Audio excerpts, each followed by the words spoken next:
بے نظیر income support programme میں ہے کہ آپ کو کچھ مدد بھی ہو جائے گی, چند ہزار روپے آپ کو مل جائیں گے, آپ کی زندگی میں شاید اس سے کوئی فرق نہیں پڑے گا زیادہ, مگر یہ ہے کہ آپ کو بجلی بھی تھوڑی سی کم مل جائے گی. اور جو ذرا اس سے اوپر گیا کہ جناب وہ بے نظیر انکم سپورٹ پروگرام کا حقدار نہیں ہے, MNA MPs کی سفارشات ہوگی, ڈاٹا چاہیے, بڑا کچھ چاہیے, تو وہ تو بیچارہ پھر اب دھکے کھائے اور وہ پھر بل نارمل ادا کرے. یہ یہاں پر ہو رہا ہے. حکومت کی بے چینی پر میں نے آگے تفصیل سے بات کرنی ہے, کیونکہ اب تو باقی صحافی بھی اس پر بات کرنے لگے ہیں کہ حکومتی گروپ کہا جاتا ہے, یعنی اعظم نذیر تارڑ صاحب, احسن بھون صاحب, یہ بڑے وکیل ہیں. اعظم نذیر تارڑ صاحب تو وزیر قانون ہیں. اب انہوں نے کہا ہے کہ جی ہمیں تو 26ویں ترمیم کا بتایا نہیں گیا, یعنی ان کا کہنا یہ ہے کہ ہمیں اس کا ڈرافٹ دکھایا نہیں گیا تھا. 27ویں ترمیم کا ہاں جی تھا, 28ویں ترمیم کا ہمیں نہیں پتا, ہم سے شیئر کیا جائے. اب بے چینی ہے کہ 28ویں ترمیم میں کیا ہونے لگا ہے, اور اس پر میں اگلی ویڈیو میں ڈیٹیل سے بات کروں گا. بجٹ کے بعد 28ویں ترمیم آ رہی ہے اور اسی لیے اب پر جلنا شروع ہو گئے ہیں. اتنی زیادہ بے چینی اب آ گئی ہے حکومتی حلقوں میں اس بارے میں. تو یہ حکومت عوام کش کہیں, عوام کا معاشی قتل کرنے والی حکومت آئی 4 سال میں. اور یہ سٹیٹس ہیں, یہ میری کوئی سٹیٹمنٹ نہیں ہے. ہر چیز کی قیمت آپ دیکھ لیجئے, آمدنی آپ دیکھ لیں, ملک کی معیشت کا آپ دیکھ لیں حال, ہر طرح سے پارلیمنٹ, آئین, عدلیہ, کچھ بھی نہیں چھوڑا, کسی چیز کو نہیں بخشا, انسانی حقوق سب فارغ. اب ان کو ڈر لگ رہا ہے کہ ان کے ہاتھ سے تو جو رئیسی کثر تھی, طاقت تھی, حکومت کہلانے کے لائق تھے, وہ بھی جا رہی ہے, کیا بچے گا. تو اس لیے اب پریشانی ایک چل رہی ہے. باقی جو میں نے وفاقی آئینی عدالت کا ذکر کیا کہ کیوں اتنی بڑی خبر بنی کہ جی وفاقی آئینی عدالت کیسے کوئی فیصلہ حکومت کے خلاف دے سکتی ہے, وہ اس لیے تھوڑی بنائی گئی تھی.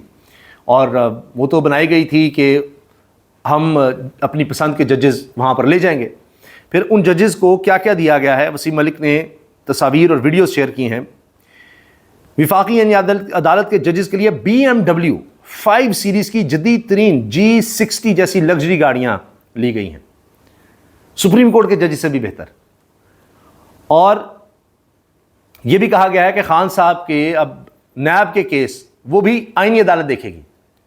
نیب کے کیس میں آئین کا کیا لینا دینا ہے, لیکن بہرحال جب تک وہ ترمیم نہیں ہو گئی کہ جی اب آئینی عدالت کے پاس کیس جائے گا, سپریم کورٹ سے اب بھی ڈر لگ رہا تھا, تب تک خان صاحب کے کیس ہی نہیں لگتے تھے.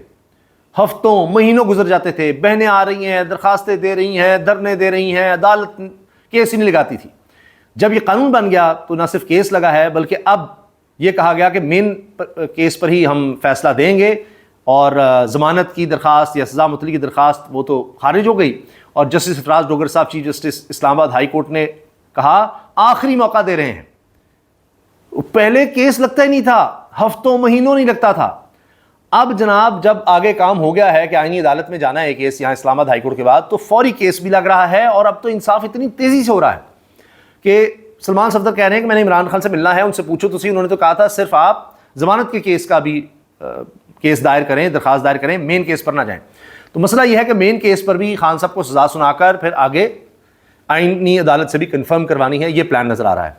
تو ان کی قسمت کا فیصلہ لگ رہا ہے کہ یہ ہو گیا. لیکن جب یہاں پر پاکستان میں ایک دن کوئی ایک واقعہ, ایک خبر, کوئی ایک لمحہ ایسا آتا ہے کہ سب کچھ بدل جاتا ہے, تو بہرحال وہ ایک الگ چیز ہے. لیکن پلان یہاں پر یہی نظر آ رہا ہے, اور اب بڑی تیزی سے کام آگے چلایا جا رہا ہے. اور خان صاحب کی وکلاء کی درخواست التوا کی, انہوں نے کہا جی آج ہی التوا ہے اور بس یہ آخری ہے 20 مئی کو, ورنہ ہم آخری موقع دے رہے ہیں اور فیصلہ سنا دیں گے. اتنی تیزیاں ہیں, کون کہتا ہے پاکستان میں انصاف نہیں ہوتا. باقی جناب سوشل میڈیا پر ایک عجیب نیا کٹا کھلا ہوا ہے. وہ مریم نواز صاحبہ کے کابینہ کا حصہ, ان کے معاون خصوصی ہیں مریم نواز صاحبہ کے, راشد نصر اللہ صاحب.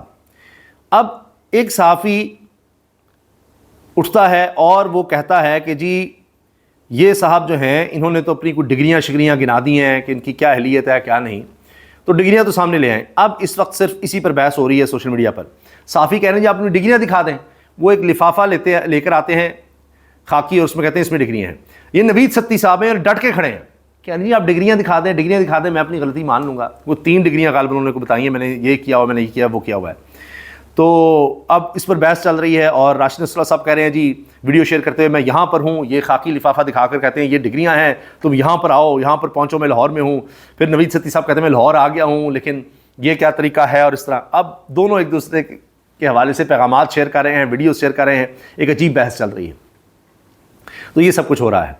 بہرحال یہ سوشل میڈیا کی دنیا میں بہت کچھ چل رہا ہے، لیکن ایک چیز ہے کہ ہمارے عدالتی نظام کے بارے میں کیا کہیں کہ یہ بھی ہوا اور یہ رپورٹ ہوا ہے کہ کہا گیا کہ جی ملاقات ہی نہیں کروائی جا رہی، چیف جسٹس صاحب آپ کے لارجر بینچ کے آرڈر پر عمل درآمد نہیں ہو رہا۔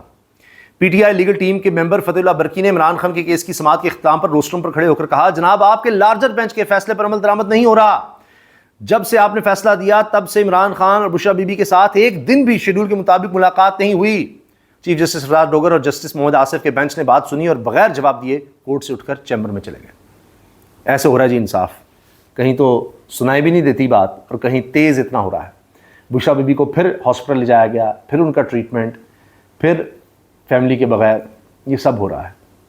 تو بہرحال یہ تاریخ کا حصہ بن رہا ہے کہ بلاول کھڑے ہو کر کہا کرتے تھے، پتہ نہیں کیا غیرت یاد دلایا کرتے تھے، ایک خاتون پر کیس، اور اب ایک عمر رسیدہ خاتون پر آپ دیکھیں کس طرح کے کیس چل رہے ہیں اور کیا کیا ہو رہا ہے اور کس طرح ان کو ہاسپٹل لے جایا جاتا ہے اور فیملی کو بتایا بھی نہیں جاتا، نہ فیملی کو ساتھ لے جایا جاتا ہے۔ سیریس ہی بات ہے نا کہ اتنی دفعہ لے جانا پڑ رہا ہے اور ہاسپٹل لے جانا پڑ رہا ہے، پھر واپس لایا جاتا ہے، اور کیس کس طرح سے چلائے جا رہے ہیں۔ یہ جناب اس ملک میں ہو رہا ہے۔ تو وہ بھی جملہ تھا خان صاحب کا کہ جی میں تو برداشت کر لوں گا، قوم برداشت نہیں کر سکے گی۔ تو بیچاری واقعی ہے، اب 200 یونٹ والا کام بھی جب ہو گیا تو کہاں برداشت کریں گے؟ گیس، بجلی، پیٹرول، مہنگائی اتنی زیادہ، ہر چیز، خوراک کی کمی کا پاکستانی شکار ہو رہے ہیں، خوراک کی کمی کا۔